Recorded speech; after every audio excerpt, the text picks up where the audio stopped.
When I'm asked, as I often am, what makes a book rare, I explain that sometimes a book is rare because it's very old, sometimes because it has a special binding or is from a limited edition printing, and sometimes a book is rare because of its association with important people, places, and moments in history.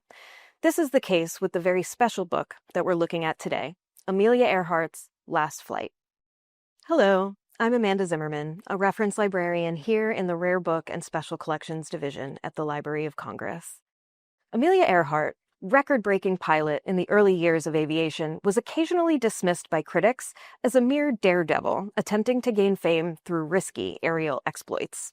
Really, though, Earhart was most interested in testing the limits of science and technology and in sharing her knowledge with the world. In addition to her flying exploits, Earhart was an author and educator in what would now be considered STEM, or science, technology, engineering, and mathematics. At Purdue University, she taught engineering and served as a career counselor for female students. She was also a founding member and first president of the 99s, an organization of female pilots. While most of history remembers her for her aero exploits and for her famously mysterious disappearance, less mainstream attention has been given to her important role in the fight for gender equality.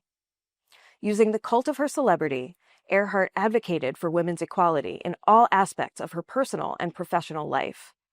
A key member of the National Women's Party, she incorporated a message of gender equality wherever she went.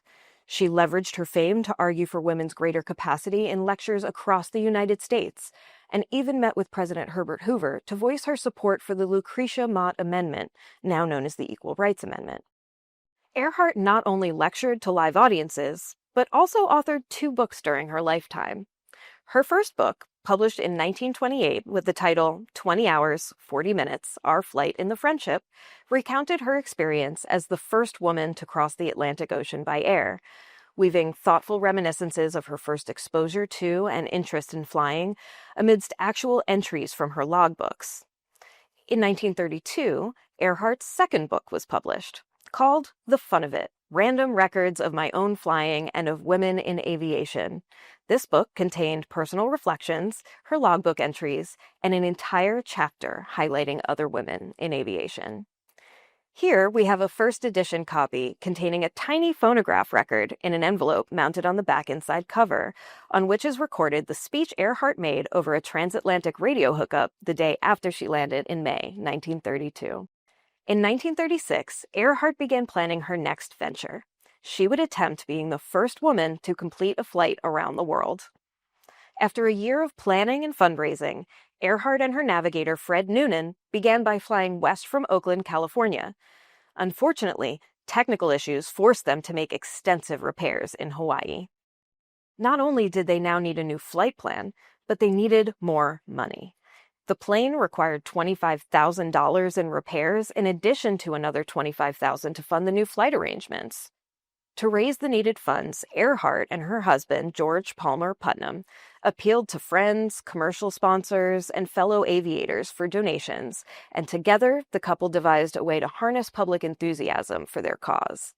Earhart and Putnam arranged to publish another book, one that would document her trip around the world. This book would be called World Flight, and would consist of the old familiar formula: Earhart's own narrative of the trip, recorded through messages, notes, and her logbooks, which she would send back to Putnam periodically throughout the journey. Among the many individuals who provided financial support for Earhart was Florence Bayard Hillis, one of the founders of the National Women's Party and a central figure in the suffrage battles of the previous generation. As Earhart herself was then engaged in plane repairs for the revitalized journey, it was Putnam who sent Hillis a letter expressing his gratitude, promising to send her souvenirs from the airplane, which he expected to become valuable memorabilia for collectors. Putnam wrote, "In due course, if all goes well, they will return to you after their round-the-world jaunt." On May 21st, 1937, after significant repairs were finally completed, Earhart and Noonan made their second attempt at flying around the world. This time, they flew east across the U.S., down and across South America, over to Africa, and on to India. From India, they went on to Indonesia and Australia, and finally, on June 29th, they landed in New Guinea. The next leg of the trip, which would have been the longest over-water portion of the journey, was never completed. Earhart and Noonan failed to make it to their destination of Howland Island, and their disappearance has been the source of speculation ever since. The disappearance did nothing to dampen public interest in Earhart. Rather, it launched her into the annals of history as the subject of one of the biggest mysteries of the 20th century. A major search ensued, with the Navy and Coast Guard, officials and volunteers intensely seeking evidence of the missing pair. Newspapers across the United States covered the details of the search. Everyone, it seemed, was following along as each new search party tried and failed to locate them. Faced with the grim reality that his wife might not be coming home, Putnam opted to continue with their original plan of publishing the book of the flight, though now with a title that reflected the terrible turn events had taken. Instead of World Flight, the book became Last Flight. Now, think back to that optimistic letter Putnam sent to Hillis just 2 months earlier when Earhart was preparing for her second attempt. That letter can now be found taped inside Hillis' personal copy of Earhart's third and final book. In addition to the letter, publication notices and news reports following the disappearance and several major rescue efforts have been taped inside the book. It's clear that Hillis read the book with interest and found much in it that spoke to her and to the cause of women's rights, as she has underlined and marked passages throughout. It's not surprising that Hillis, given her relationship with Earhart as two key members of the National Women's Party, closely followed developments in the case.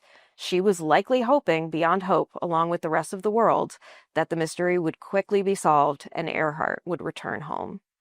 But sadly, this was not to be. In 1939, after 2 years of extensive searching, Earhart was officially declared dead in absentia. The National Women's Party, grateful to Earhart for her dauntless efforts in advancing the Equal Rights Amendment, announced in 1938 the foundation of the Amelia Earhart Fund for Equal Rights in her memory, stating, quote, "Immortality lies in the continuation of work, and so it is that the National Women's Party seeks to honor its beloved and distinguished member, Amelia Earhart, by giving her name to the fund that gives wings to the cause in which she believed and which she never failed to advance." Earhart had often contemplated her reasons for pursuing her dangerous exploits, and while preparing for what would be her final flight in 1937, she wrote a note to be read by her husband in case she did not return. The note reads, quote, "Please know I am aware of the hazards. I want to do it because I want to do it. Women must try to do things as men have tried. When they fail, then failure must be but a challenge to others."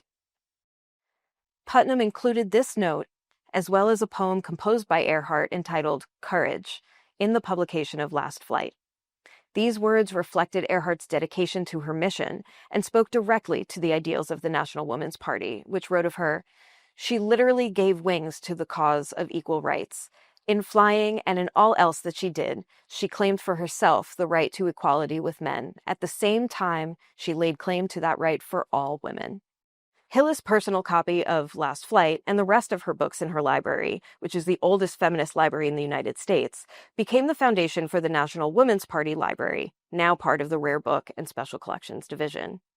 Thank you for joining me today for this glimpse into a fascinating moment in the 20th century, when women were testing the boundaries not just of their place in society, but pushing also the boundaries of science and what is known to be possible.